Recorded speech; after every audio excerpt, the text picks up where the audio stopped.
have here. The biggest concerns were safety and traffic flow, right? We want to make sure that Office Depot and the other surrounding businesses are remain open. Now we are not impeding upon that progress. And personal safety too. We have some heavy equipment that we work with. When these deliveries were made, we had all hands on deck and it was fun. We used the forklifts, whip around in that. We got to use some pallet jacks and you get to see the whole city come together. Volunteers, Civil Air Patrol, Air and Army Guard. It was truly incredible. And this is one of 5 sites where the flow is just flowing on.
A little bit of a joint location. We have Red Cross set up here as well. So we'll walk through the restrooms here. And they have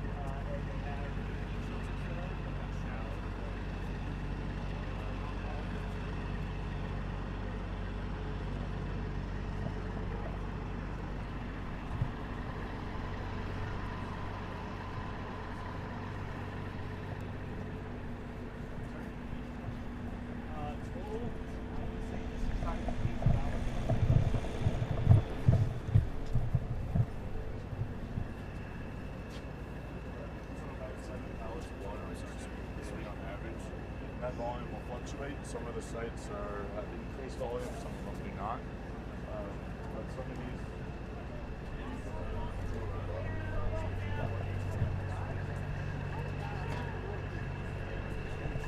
there's a slight decline. I think the stability is starting to come back, which is fun.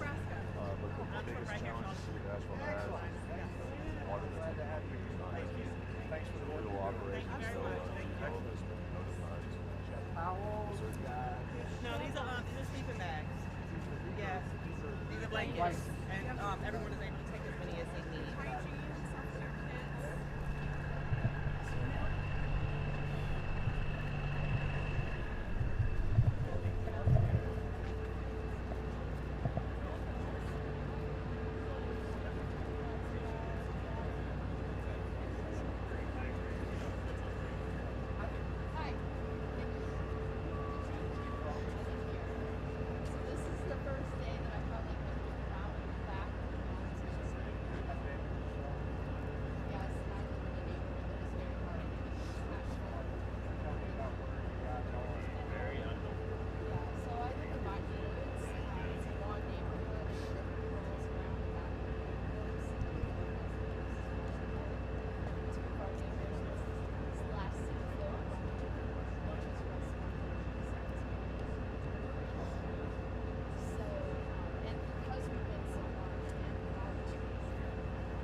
a lot. Hello, sir. Thank you for your help. Thank you very much. Where are you from? I'm from Virginia.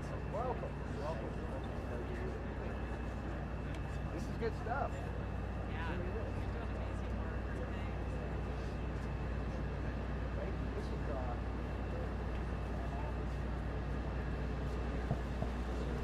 Definitely, I appreciate it. If I could share one small story. So Sergeant came in over on the other side. I think we may be going to set up over there in just a second or so. Just talking about being a pilot.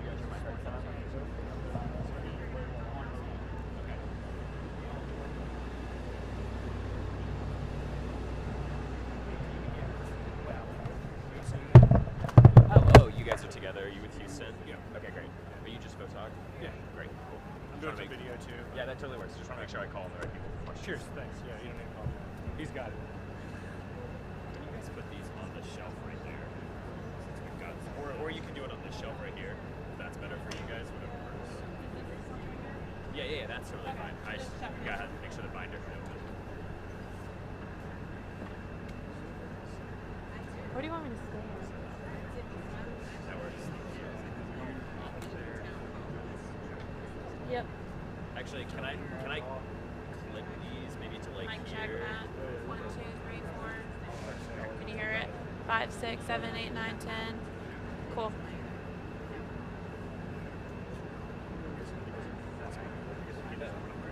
Yeah.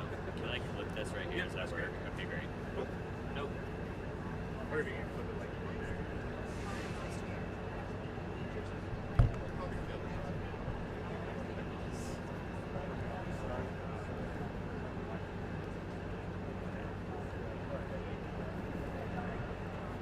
Are we all set from a visual perspective?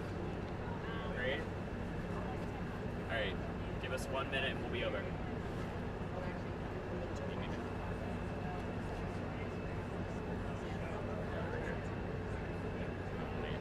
Do my face. It doesn't recognize me with these sunglasses.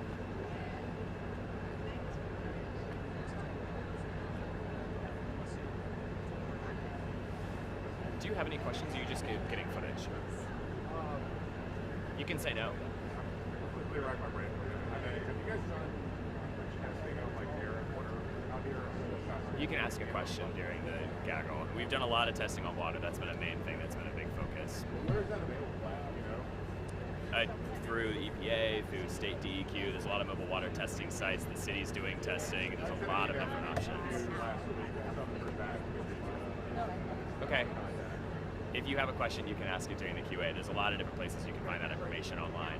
I think they've sent out several press releases on that. Cool.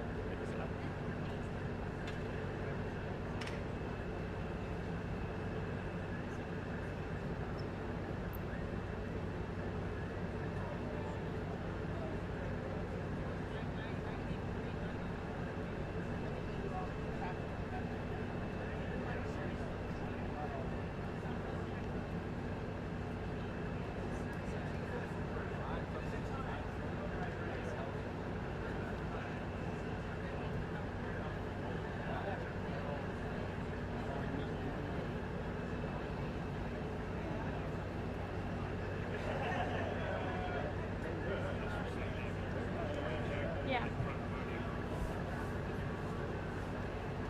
Mic check. 1, 2, 3, 4, 5, 6, 7, 8, 9, 10.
General.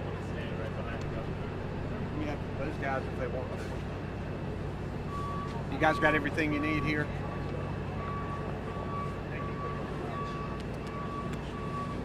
We set everybody? Great. Have a couple of you guys over there if you want.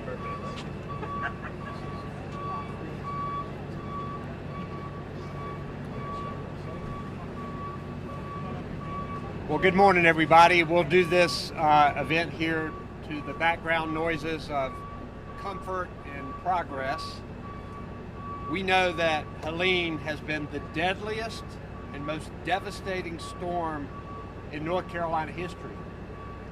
Because of heroic rescue work, our first responders, soldiers, search and rescue teams, and even neighbors, thousands of lives have been saved. Because of the unprecedented and coordinated effort among state, local, and federal workers, along with charities and volunteers, millions of pounds of food, water, medicine, and supplies have been delivered. The North Carolina Department of Transportation worked to clear roads so utility crews could reconnect homes and businesses to power. Just after the storm, more than 1 million customers were without power. This morning, that number is now down to 5,400. The NCDOT has already reopened more than 750 of the 1,200 roads that were closed after the storm. They have more than 2,000 employees using 900 pieces of heavy equipment, hundreds of contractors, all sometimes working in the rugged mountain terrain to get this job done. We have 28 school districts that closed following the storm that are now open. 7 more to go. My request to the federal government resulted in the fastest and largest integration of United States military soldiers with the North Carolina National Guard in North Carolina history. More than 3,100 soldiers and airmen have been working here in a joint task force led by the North Carolina National Guard and is made up of soldiers and airmen from 12 states. The Biden-Harris administration has responded quickly and positively to our request. From FEMA, which has had 1,400 staff on the ground and has registered 206,000 people for individual assistance and distributed $124 million directly to people who need it, while providing temporary housing to more than 5,300 people, to the SBA that has registered 5,000 businesses that have asked for assistance, to the quick response when North Carolina requested United States military help by sending 1,500 soldiers, to the EPA helping to repair water systems, to the United States Department of Transportation providing $100 million in emergency funds with much more to come, to DHS for turning on the emergency DSNAP benefits for people who are hungry, to the Army Corps of Engineers helping with water systems and other challenges, with getting from President Biden 100% FEMA assistance for 6 months and a lot more. The federal government has been responsive to our request for help. As for long-term recovery, state and local government will be all in, along with the federal government. It's critical that Western North Carolina fully recover and make it more resilient and stronger as it recovers. This will take billions of dollars and years of bipartisan focus from everyone working together to make it happen. From new roads and bridges, to public buildings, to water supplies, to people's homes. We need Western North Carolina to recover. One thing we can all agree on is that the beauty, the vitality, and the economy of the North Carolina mountains must be fully restored. And it will.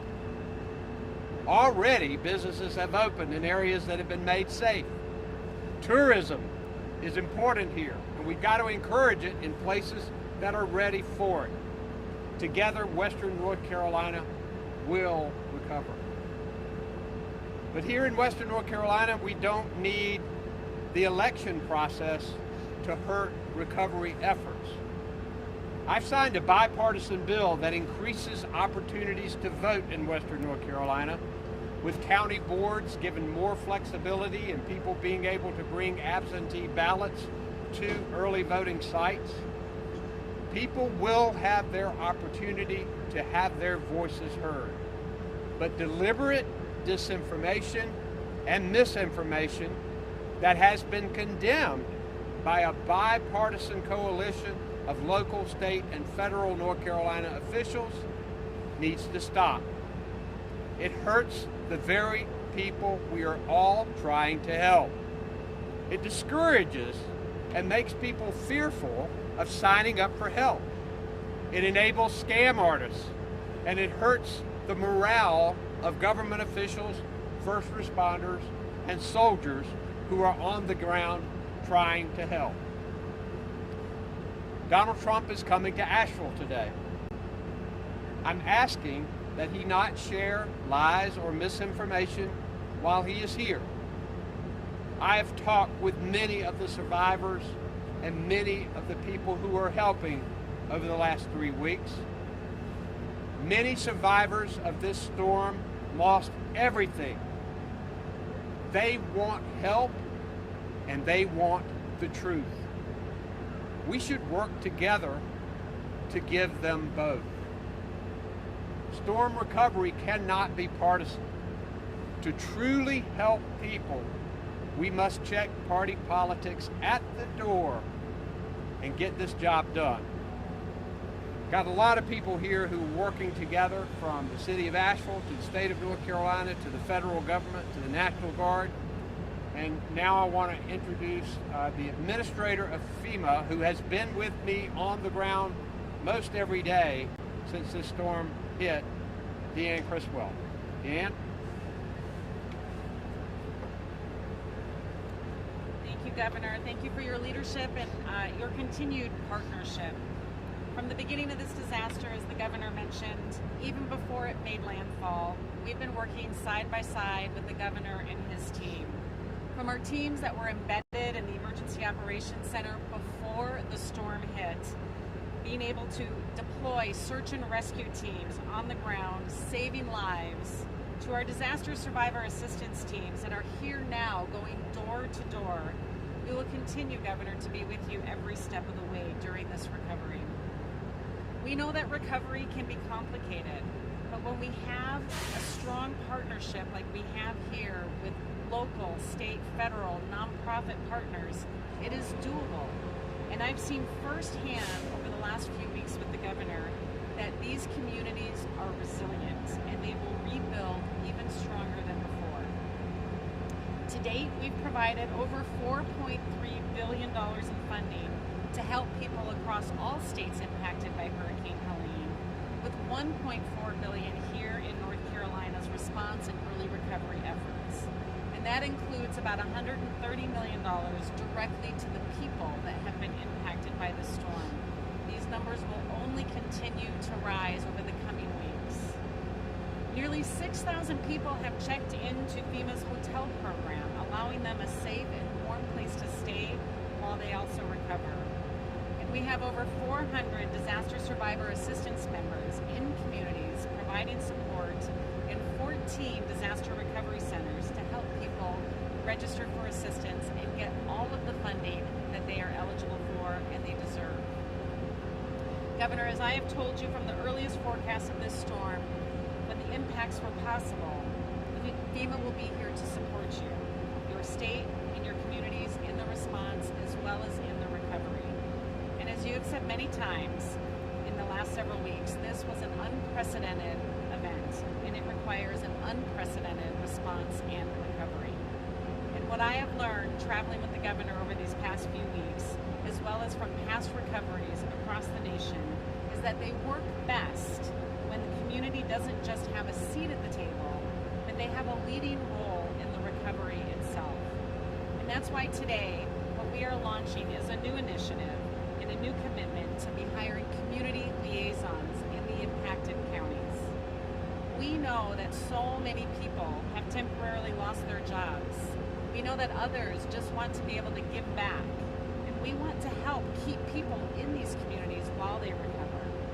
So these new community liaisons are going to work alongside us at FEMA to make sure that they are the local voice, the trusted voice in their community, and that they can share with us the local considerations and the concerns so we can include them as part of this recovery.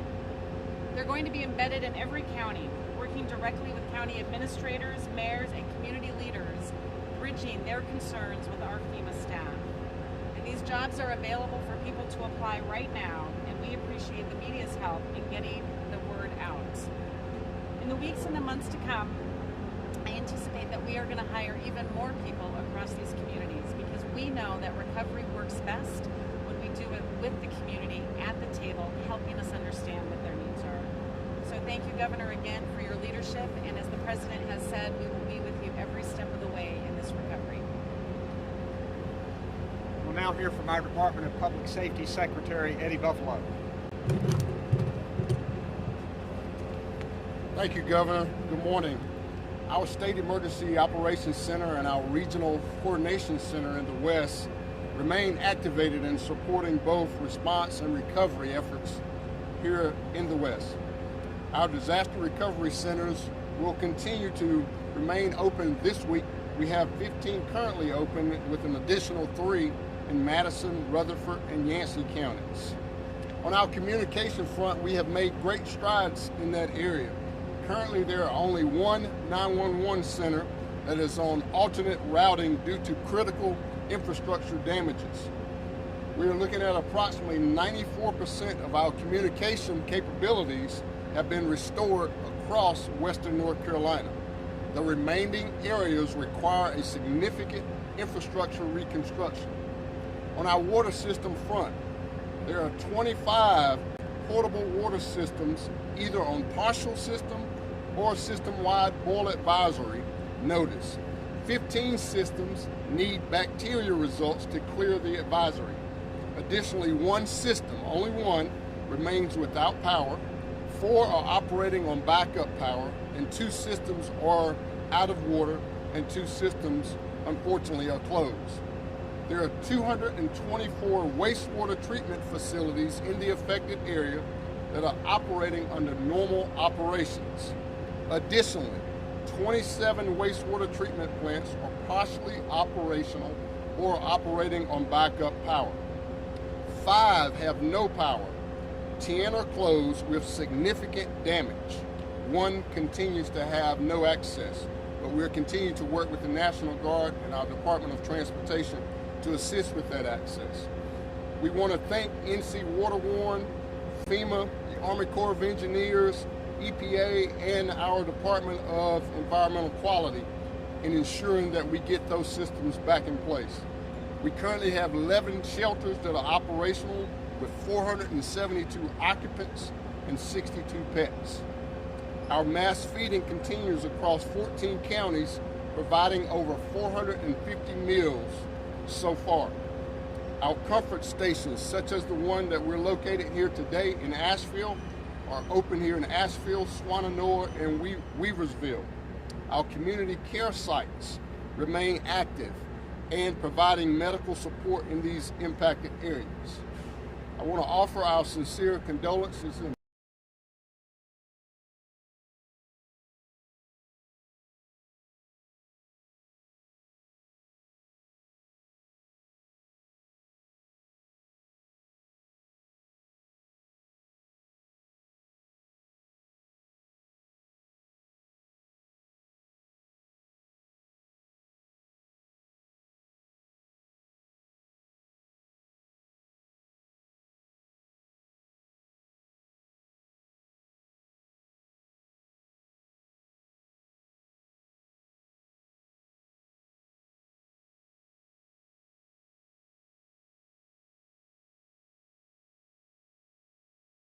to be great public servants and continue to work out here each and every day to restore our roads. We do have over 250 transfers from other parts of the state that are out here working. We have almost 400 central employees that are working in support of Helene recovery. In addition to that, we currently have 80 Kentucky Transportation Cabinet employees that are assigned to North Carolina helping out from Kentucky. We're very appreciative of what they're doing. And also the North Carolina National Guard and the U.S. Army are helping to rebuild roads and remove debris from our highways, and we're grateful for that. Lastly, our heavy highway contractors in North Carolina are working hard. They are with us each and every way, rebuilding roads all across western North Carolina. As the governor said, at the height of the storm, we had more than 1,200 closures, and now that number is less than 500. Our crews have identified more than 7,400 damage sites here in western North Carolina. That includes more than 650 bridges and over 700 culverts. Of those bridges, we expect 120 of them at least to need to be replaced. Our field assessments are now complete, and so with that, we do have initial estimates. These are very preliminary numbers, but we're estimating to be about $5 billion to restore our transportation infrastructure here in North Carolina. Last Friday, you may have noticed with the progress we've made, we've lifted the essential travel zone in western North Carolina. However, I do want to say that hazardous conditions still exist, and we have a lot of ongoing work on those 500 plus roads that are left. Please use caution if you're traveling in western North Carolina. Please be aware, please plan your trip because it may take you longer because of the work. We continue to have special messaging for truckers, especially since I-40 and I-26 remain closed near the Tennessee border. So if you're a trucker, I encourage you to go to drivenc.gov and look at that special messaging for routing. On the DMV front, this morning, the Asheville driver's license office opened at 7 a.m. Happy to report that. We still have 2 driver's license offices closed, one in Burnsville and one in Spruce Pine, and we have one license plate agency closed, and that's in Marshall. So we've done a lot of recovery on that end. There's been more than 3 weeks here for this recovery. We're grateful for the support and assistance for everybody. I also need to mention the local governments, the fire departments, the businesses that assisted, especially early in the process. Even the private citizens helped to clear roads and restore transportation all across western North Carolina, and we're grateful for that. With all the progress we've made, we do have a long way to go, and we plan to be here to the end. So thank you very much. Finally, we'll hear from the Adjutant General of the North Carolina National Guard, General Todd Hunt. Thank you, Governor, and good morning. I want to emphasize that the National Guard was here the night of the storm in Asheville and in the surrounding areas, and will remain vigilant in the area until our mission is complete. In working with our locals, I'd like to give you some statistics of what the National Guard has done. Right now, like the governor said, we have 3,100 approximately soldiers in the region. Our soldiers and airmen, again, are working with locals to help distribute almost 9,000 tons of commodities that we have done so far. We have moved 841 people to shelter. We have flown over 1,200 flight hours, which means we have flown over 440 air missions in the region. We have cleared 1,800 routes, and we've rescued 746 people. We have approximately 1,200 vehicles still in the region and 12 helicopters that are supporting us on a day-to-day basis. As of right now, our priority is going to be maintain and stabilize the road system, working with DOT and the Highway Patrol, obstacle clearance, and humanitarian aid and assistance in the region. Some of the clearance we're talking about is we're helping with our engineer assets to redo some culverts and ditches in case there is another rainstorm. There's not a flooding event that occurs again. We're also working with the Army Corps of Engineers in areas like Lake Lure and Chimney Rock, along with our DOT partners. Again, our priority is to reestablish some lines of communication or some areas of access that have been cut off so that citizens can get back onto the roads. In closing, I want to thank the soldiers and airmen of the North Carolina National Guard and our active duty partners that have come to the region. We will continue to maintain our vigilance here and support the citizens of North Carolina.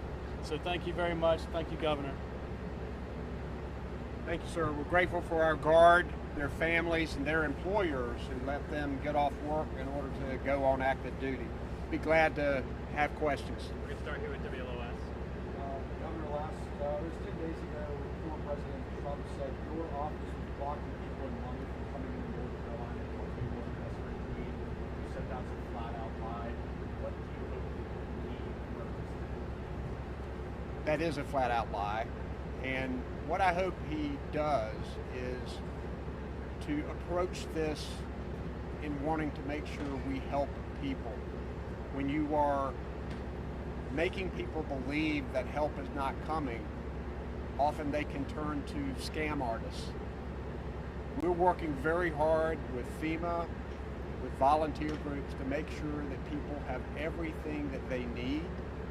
And it's critical that the people of Western North Carolina hear the truth about their opportunities, their recoveries, and their ability to get assistance. Next, Blue Ridge Public Radio. Governor, can you also state the official state As Secretary Buffalo just gave it to you, from our 211 center, it's 26 people who are unaccounted for at this point in time. WYFM. Governor, while the former president is in town, are you planning on meeting with him, and why or why not? I had no plans to meet with him. We are working on recovery. I haven't had a whole lot of time for politics lately. USA Today. What is the next administration in North Carolina federally in terms of the administration? Say that one more time, I'm sorry. What is the incoming administration in North Carolina and federally next year need to do to ensure the recovery efforts continue space? So one of the things we're doing is working to build the foundation of recovery for the administrations that are to come and to take office in 2025. I think it's critical to lay out that blueprint, critical to get commitments of every stream of funding that we possibly can to help Western North Carolina recover. Not only was there a lot of devastation, but the terrain and topography of the North Carolina mountains is unique. So the investment, particularly to make it more resilient, is going to be greater. So that commitment of resources and that plan of action is going to be critical for the administrations at the state and federal level that are to follow. With the unique terrain of Western North Carolina, will all the roads and bridges be able to be rebuilt, or will there be other options? So we're going to work on making sure that everything is rebuilt, also keeping in mind resiliency. We know where this water can go now, so bridges have to be rebuilt in a stronger way. It may be that routes have to be redetermined as to where it goes, but I think the idea is that in order to connect the people of the mountains, which is so important, we need to invest to be able to do that. And I'll call on Secretary Hopkins if he wants to comment on that. Yeah, I'll just add, thank you, Governor. I'll just add this. You know, transportation is vital to what we do each and every day. None of us got here without using our transportation network. None of us will leave. The clothes we wear come on our transportation network. Our food does. We get to emergency services, schools where we work. We're going to do everything we can to rebuild the transportation network here in Western North Carolina. Thanks, y'all. That's the time we've got today. Thank you, guys. Appreciate it.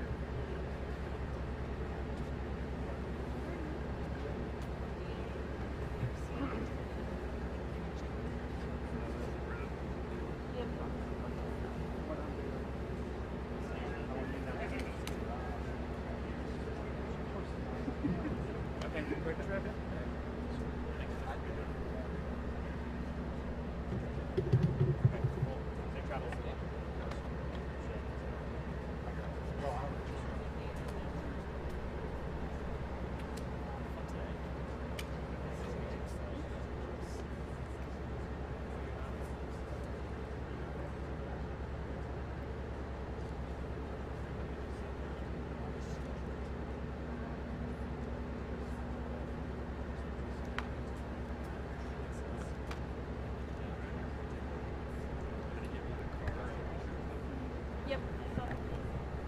Here's the card. So I tried to break it up for each time someone came up. But it would be at the end.